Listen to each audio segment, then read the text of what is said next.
আসসালামু আলাইকুম সম্মানিত শ্রোতা। আজকে আমি আলোচনা করব চুল পড়া সমস্যা নিয়ে। চুল কেন পড়ে এবং চুল পড়া বন্ধের কিছু ঘরোয়া উপায় নিয়ে বিস্তারিত আলোচনা করব। তো যাদের চুল পড়া সমস্যা রয়েছে তারা ভিডিওটি না টেনে সম্পূর্ণ দেখবেন, এবং যারা যারা এখন আমার চ্যানেলটি সাবস্ক্রাইব করেননি তারা আমার চ্যানেলটি সাবস্ক্রাইব করুন এবং ভিডিওটি ভালো লাগলে অবশ্যই একটি লাইক দিবেন। তো চলুন কথা না বাড়িয়ে মূল আলোচনায় আসা যাক। নারী পুরুষ সবাই চুল পড়া সমস্যায় ভোগেন, কিন্তু অতিরিক্ত চুল পড়া সত্যি চিন্তার বিষয়। আবার দেখা যায় চুল পড়তে পড়তে অনেকের মাথা টাকও হয়ে যায়। তাই আজকে আমরা জেনে নেব ঘরোয়া উপায়ে কীভাবে চুল পড়া বন্ধ করা যায়। আমাদের চুল ক্যারোটিন নামে একরকম প্রোটিন দিয়ে তৈরি। এতে 97% প্রোটিন ও 3% পানি রয়েছে। চুলের যেটুকু আমরা দেখতে পাই সেটি হলো চুলের মৃত কোষ। নানা কারণে চুলের সমস্যা দেখা দেয়। এই সমস্যা থেকে রেহাই পাওয়ার আগে চুল পড়ার কারণ আমাদের জানতে হবে। তো চলুন আগে আমরা জেনেই নিই চুল পড়ার কারণসমূহ। 1. ভেজা অবস্থায় চুল আঁচড়ানো। আমাদের অনেকেরই এই অভ্যাসটা আছে যে গোসল করে এসেই ভেজা চুল আঁচড়ে নেয়, কিন্তু এটা ঠিক নয়, কারণ ভেজা চুল শুষ্ক চুলের চেয়ে অনেক বেশি বিচ্ছেদ প্রবণ। ভেজা চুল অল্প আগাতেই গোড়া থেকে উঠে চলে আসে, কারণ তখন চুলের গোড়া অনেক নরম থাকে। 2. মেডিসিনের পার্শ্ব প্রতিক্রিয়া, এর জন্য চুল ঝরে পড়ে। বিভিন্ন ওষুধের পার্শ্ব প্রতিক্রিয়ার কারণে চুল ঝরতে পারে। যদি আপনি কিছুদিনের মধ্যে অ্যান্টিবায়োটিকের একটি নির্ধারিত কোর্স কমপ্লিট করে থাকেন, অথবা গত কয়েক মাসের মধ্যে কোনো ধরনের সার্জারি করে থাকেন, তাহলে এগুলোর প্রভাবে আপনার চুল ঝরে পড়তে পারে। এটা সম্ভব যে কোনো সার্জারির ফলে আপনার শরীরের উপর দিয়ে প্রচুর দখল গেছে বা চাপ গেছে, এই কারণে আপনার চুল পড়তে পারে। এটাও আপনার চুল পড়ার একটি অন্যতম কারণ। তাই এই ধরনের কিছু হয়ে থাকলে পর্যাপ্ত বিশ্রাম নিন এবং খাবারের সাথে প্রচুর পরিমাণে প্রোটিন যোগ করুন বা গ্রহণ করুন। 3. অতিরিক্ত টাইট করে চুল বাঁধার জন্য চুল ঝরে পড়তে পারে।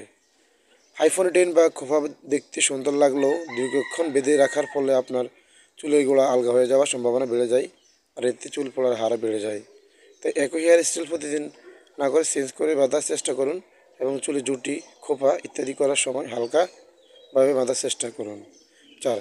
চুলে অতিরিক্ত হিট দেওয়া ও কেমিক্যাল ব্যবহার করা।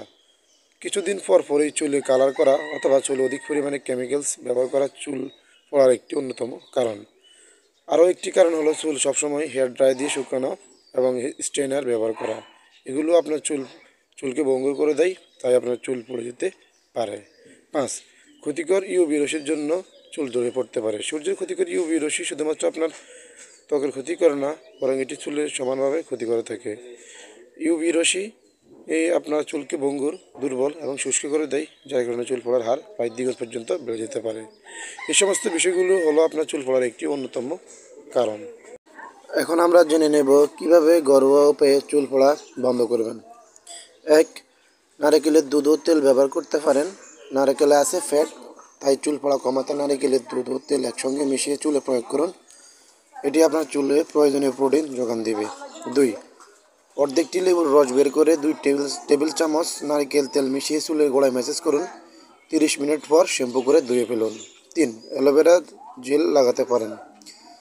অ্যালোভেরা জেল চুলের গায়ে সপ্তাহে 2 বার ব্যবহার করলে চুল পড়া বন্ধ করার জন্য ভালো ফল পাবেন।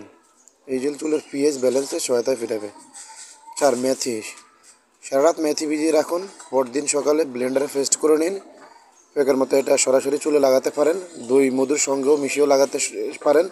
শুকিয়ে গেলে শ্যাম্পু করে নেবেন। 5. দই মধু লেবুর প্যাক।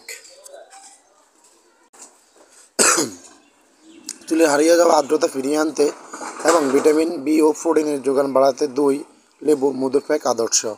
সপ্তাহে একবার শ্যাম্পু করার আগে লাগিয়ে রাখুন, শুকিয়ে গেলে চুল ধুয়ে নেবেন। 6. একটি আলু ও একটু পেঁয়াজ রস বের করে একসঙ্গে মেশান, মিশ্রণটি চুলের গোড়ায় লাগিয়ে রাখুন। 20 মিনিট পর ভেজা শ্যাম্পু দিয়ে ধুয়ে ফেলুন। 7. 3টে আলুর রস বের করে 1 ডিমের কুসুম ও 1 চা চামচ মধু মিশিয়ে নিন। মিশ্রণটি চুলের আগা থেকে গোড়া পর্যন্ত লাগিয়ে রাখুন। 40 মিনিট পর ভেজা শ্যাম্পু দিয়ে ধুয়ে ফেলুন। ভিডিওটি আপনার ভালো লাগলে বা উপকারে আসলে অবশ্যই আমার চ্যানেলটি সাবস্ক্রাইব করবেন এবং বেল আইকনে ক্লিক করে রাখুন।